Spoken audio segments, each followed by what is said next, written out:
Doctor William Alberto Garavito, ¿qué es lo que ocurre con usted en la Suprema Corte de Justicia, que usted se ha visto en la necesidad de renunciar? Desde hace bastante tiempo he recibido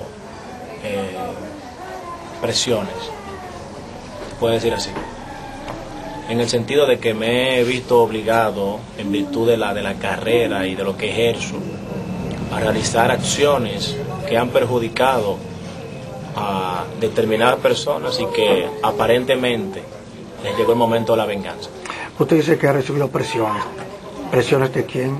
¿De qué? ¿Contra quién usted ha actuado? En un caso determinado, practiqué una apertura de puertas en contra del Banco del Progreso en virtud de una sentencia de un caso que estaba llevando el señor Abel Rodríguez del Orbe en contra de esa entidad por un valor de casi 12 millones de pesos. ¿Qué significa una apertura de puertas? Cuando se va a ejecutar un embargo ejecutivo y el local, el inmueble, se encuentra con las puertas cerradas, es obligatorio buscar al juez de paz a los fines de que éste autorice que la puerta sea roturada y se penetre a ejecutar la acción del embargo. En este caso, la puerta era del Banco del Progreso. Era el Banco del Progreso, oficina administrativa que están en la Winston Churchill, casi esquina Kennedy. En esa entidad se practicó ese embargo ejecutivo. Fuimos requeridos para aperturar las puertas del mismo, ya que las autoridades del mismo, los abogados específicamente de ese banco, procedieron a cerrar las puertas para que no se produjera ese embargo. En nuestra función de juez de paz adscrito a esa zona en ese momento. ¿Cuál era esa zona? Esa es la zona del cuarto juzgado de la instrucción, del cuarto juzgado de paz de la capital.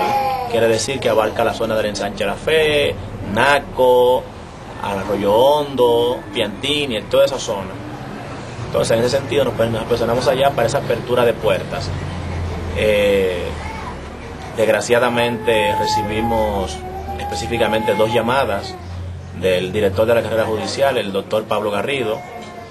Este nos instaba en esas llamadas a evitar esa ejecución, que nos retiráramos del lugar. O sea, un funcionario judicial estaba intercediendo, tratando de evitar que usted ejecutara. Hiciera nuestro trabajo como dice la ley. Señor Pablo Garrido. Pablo Garrido. En esta tesitura existe un video en el cual yo aparezco conversando con esa persona en esas 2 ocasiones. También aparece cuando diferentes autoridades militares se presentan a ese lugar a impedir ese embargo legítimo en ese momento, y consecuentemente se presenta un ayudante del fiscal, un procurador adjunto del fiscal del distrito de ese momento, y procedió al arresto de todo el que estaba ahí, teniendo un impasse verbal con nosotros mismos, ya que ordenó incluso el arresto del juez. ¿Cómo? Un fiscal ordenó la detención del juez porque iba a ejecutar una sentencia. Porque estaba cumpliendo con el mandato de la ley. En el video aparece todo eso, todo lo que se dijo, todo lo que pasó ese día. ¿Cuándo fue eso exactamente? Eso fue el 18 de septiembre del 2006. El resultado de eso fue que una semana más tarde fuimos trasladados sin ningún tipo de motivación del tribunal. Nos enviaron de ese juzgado a ocupar la curul de tránsito en el edificio de AMED. A partir de ahí entonces fuimos enviados. El traslado lo hace la Suprema Corte de Justicia. La Suprema es que me traslada, sin ningún tipo de motivación ni nada. Entendí que en ese momento era una retaliación por esa situación que había pasado, por haberme negado a eso. Y nada, proseguimos ocupando la curul de juez, pero ya con ese lastre encima. Cuando llegamos a Ciudad Nueva, entonces... ¿Usted cree que hay alguna relación entre el incidente que nos acaba de narrar y el traslado? Evidentemente, que no había ningún otro tipo de razón para ser trasladado a ningún otro lugar. De hecho, en el lugar donde yo estaba colocaron a un juez de una promoción ulterior a la mía. O sea que, efectivamente, lo doloroso del caso fue que me entero de ese traslado cuando el juez designado para ocupar mi curul entonces va al tribunal a tomar posesión, porque ni siquiera me lo comunicaron por ninguna vía, ni una llamada telefónica siquiera ni nada, sino cuando estoy sentado en el escritorio se apersona ese juez y me dice que él había ido a ocupar esa curul porque había sido designado en ese sitio. Así me entero de que yo había sido trasladado para otro tribunal. dicen esta tesitura que simplemente procedo, no llamé, simplemente procedo y cogí para el lugar donde esa persona me dijo que yo estaba. Llamé a la Suprema y un secretario de la Suprema que me avisa que sí, que efectivamente se ha producido eso y que todo era cierto, que me fuera, sin ningún tipo de trámite ni nada. Eso fue en el 2006. Luego de eso, cuando paso a ocupar el cargo de juez de primera instancia, ya bajo como juez del 10º juzgado de la instrucción del Distrito Nacional, entonces vengo acá con problemas también de que inconvenientes con compañeros, etcétera, quienes habitualmente se dirigían donde Pablo Garrido, y Pablo Garrido les decía aparentemente qué hacer, hasta que la Suprema de buenas a primeras, en fecha 10 de julio del 2008, me notifican una suspensión, que había sido suspendido por un asunto disciplinario, mientras es en el año, es el 27 de agosto. Usted lo suspendieron el día 10 el de julio. 10 de julio del 2008. Después de esa fecha hay que se produce una supuesta investigación. Vamos a ver. Investigación. Ok, no hubo investigación. Previa no. ¿Cómo que previa? Investigaron después entonces. Primero lo suspendieron y después investigaron. Y el informe es del 27 de agosto, es decir, un mes y medio después de mi suspensión. Si eso se entiende que no hay retaliación. ¿Cómo se explica eso? Que suspendan antes de investigar. Habría que preguntar al magistrado juez presidente.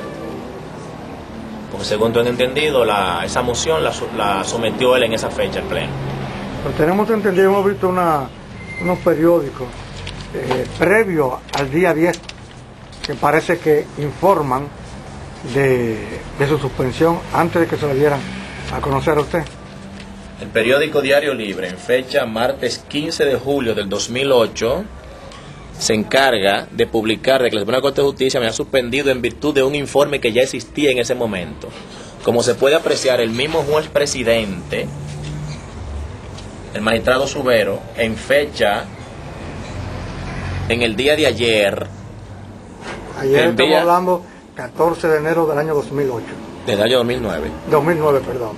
Él, mira ahí la fecha, 14 de enero del 2009, a las 11:54 de la mañana, envía esta nota de prensa a todos los medios de prensa donde él explica que yo había sido suspendido a raíz de un informe que le presentaron a ellos el 27 de agosto del 2008, lo cual es falso. Como se puede apreciar aquí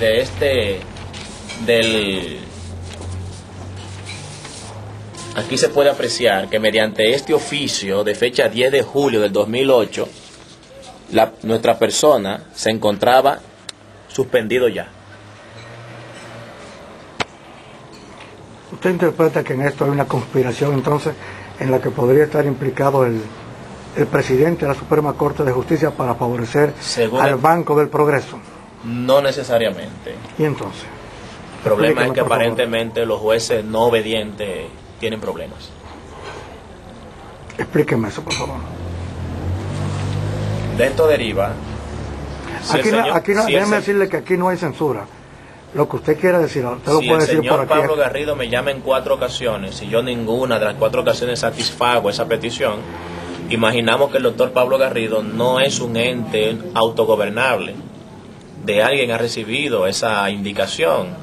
Y eso es lo que yo coloqué